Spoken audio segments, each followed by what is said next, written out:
Hello, this is Dr. Judy Saalinger with Lasting Recovery. I'm a licensed marriage family therapist and certified addiction specialist and clinical director of Lasting Recovery, San Diego's premier outpatient alcohol and drug treatment program. And we're a nationally accredited individualized treatment program for substance use disorders located in San Diego.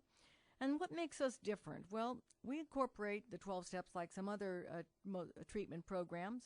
We provide testing, career assessment, individual and couples counseling, and along with our treatment, we include a holistic approach and some other methods which we found to be very helpful.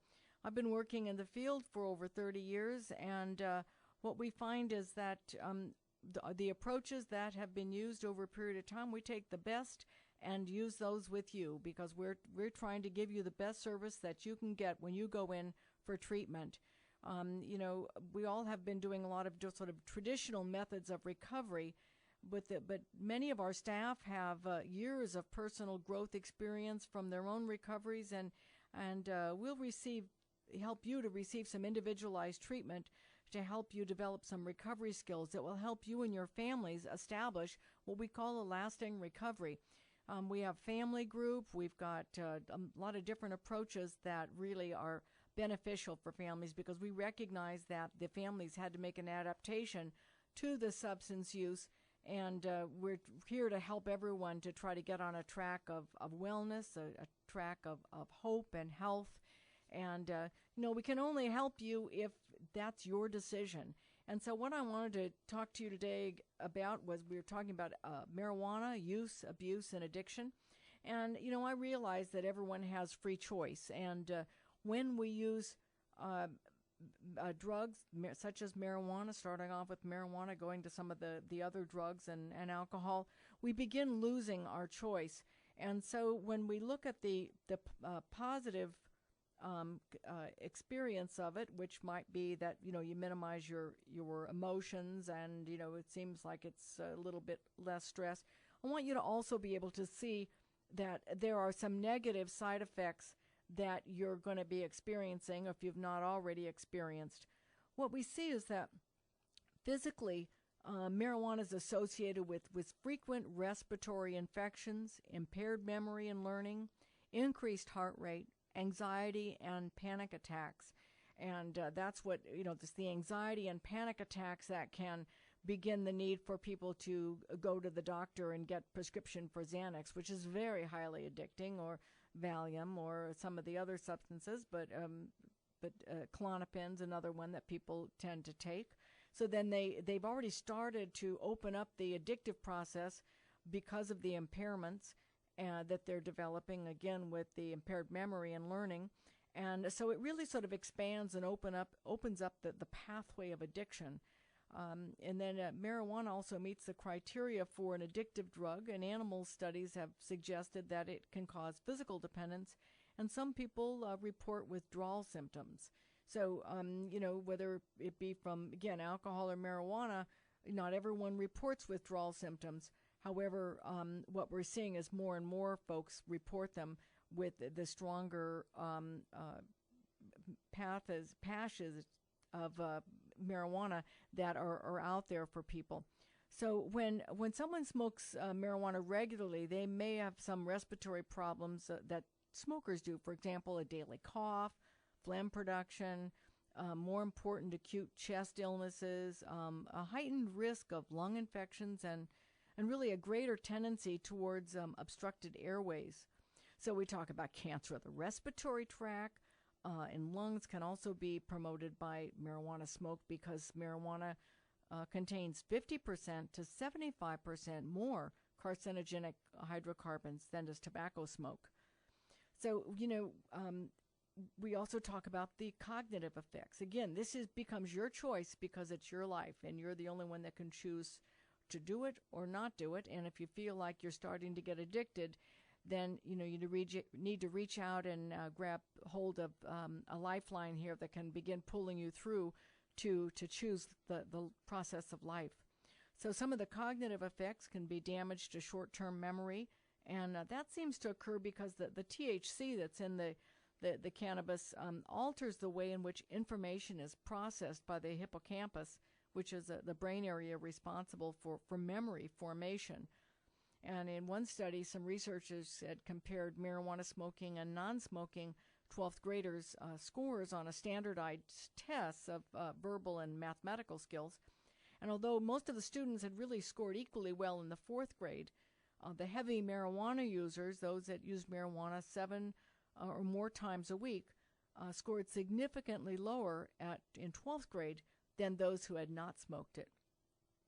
Again, another study of college students, 129 college students, found that among the heavy users of marijuana, their critical skills related to attention and memory and learning were significantly impaired, even after not using the drug for at least 24 hours. And one of the things that happens is that we call it state learning. So, in other words, if a person has taken a class under the influence of a substance, when they go to take that test, they better be also under the influence of the substance, because the information doesn't transfer from one state to another. So if you've taken the class and you've not used substances, then don't go in there loaded, because you won't be able to pass the test. So what we find is that when people have memory losses, that has to do with, again, the way that you retain information while you're under the influence and while you're not. And those people that are living with someone who's using substances, we talk about an altered reality. A person seems different. They seem changed. They're not as communicative. Again, what we talked about is that it can be in their own private world, only their privately defined world. So some of the short-term effects of marijuana use can be, again, problems with memory and learning, distorted perceptions of time, sounds, touch, sights, trouble with thinking and problem solving, a loss of motor control, and increased heart rate. And these effects can be unpredictable, especially when other drugs are mixed with marijuana. And it's not unusual that if people are doing marijuana, that you've got other folks there that are using prescription drugs. They're smoking heroin. They could be drinking. They could be doing cocaine. And so, again, we're going to be exposed to all of those substances. Another question that you want to ask yourself in this decision-making process is, does marijuana affect school, sports, or other activities? Well, it can, since marijuana affects memory and judgment and perception. It can make you mess up in school or in sports or with your friends. And if you're high on marijuana, you're much more likely to make mistakes that could embarrass you or hurt you. And, when people get into recovery, this is what they've got to do. They've got to go back and make some amends for some of the problems that have been created as a result of the substances. Otherwise, it's very difficult to live with oneself when they feel guilty over things that they said and have done.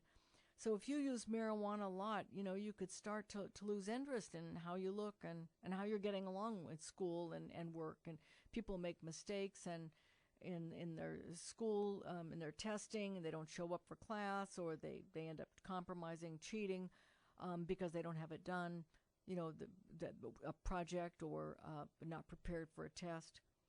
And so what we look at is that there's also some long-term effects of marijuana use. And we'll talk about those in just a second here. I want to let you know that my name is Dr. Judy Saalinger, and I'm the clinical director of LastingRecovery. And we're an intensive outpatient substance abuse treatment program in San Diego. And we have services. We've got a detoxification center. We have a morning women's program that runs for about 8 weeks. It's 9 to 12 hours a week. We've got an evening co-ed program for people who have substance abuse disorders. We've got an adolescent program for young people ages 13 to 17 that have been having a problem with marijuana, prescription drugs, heroin. That's what we see, some alcohol. But we see a combination of substances that folks are using, and we're here to help you to reclaim your brain. So if you think that your child has a problem with it, give us a call. You can talk to to our admissions person, just give a call, 858-453-4315, and Tamara will talk to you, give you some answers to some of your questions about whether or not you have a problem, to help you to go over it. You can also go to our website at www.LastingRecovery.com, and we have a whole collection of substance abuse assessments that you can take, and in the privacy of your own home, you can answer some of these questions for yourself. So today, we're talking about use, abuse, and dependence, and what are some of the long-term effects of cancer use. So the findings so far have shown that regular use of marijuana or THC can play a role in some kinds of cancer and problems with the respiratory and immune system. So, we're not sure whether marijuana alone can cause cancer, but we know that many people who smoke marijuana also smoke cigarettes and use other drugs. But it is known that marijuana smoke contains, again, some of the same carcinogens, and even more so that are cancer-causing chemicals that are found in tobacco smoke. We also know that the lungs and airways can be impacted, and people who smoke marijuana long-term develop breathing problems, immune problems, that can be caused by a compromise in the immune system and the lungs of people that are using substances. One of the things that I also see is long-term use of marijuana can lead to a sense of rage. And people come in, sometimes who have smoked marijuana for 20 years, 25 years, and they're angry with their family members, and they really, they vent, go on and on about it. And the fact is that they've not been able to resolve problems, and resentments have been built up for years. But what happens when we're using a substance is that we don't get to resolve the problems that lead to the ongoing resentments. We don't get to resolve the anxiety. We don't get to deal with the stress. And as long as we're using a substance, we don't really get to come in contact with our real self. And so that leads to a sense of hopelessness and a sense of resentment and anger. Oftentimes, again, marijuana can be used with alcohol or Xanax or some, Percocets or Vicodin or OxyContin or alcohol. And then it leads into some of the other use of some of the heavier drugs. Now, this isn't going to happen to everyone, but for probably 10 to 15% of the population, they're going to be led into this pattern. And as more and more younger people are starting to be exposed to substances, what we're seeing is that the damage comes quickly. We're seeing that the lives are more impacted. So when a young person has gotten into some of these heavier drugs, what happens is that then they don't get a sense of who they are.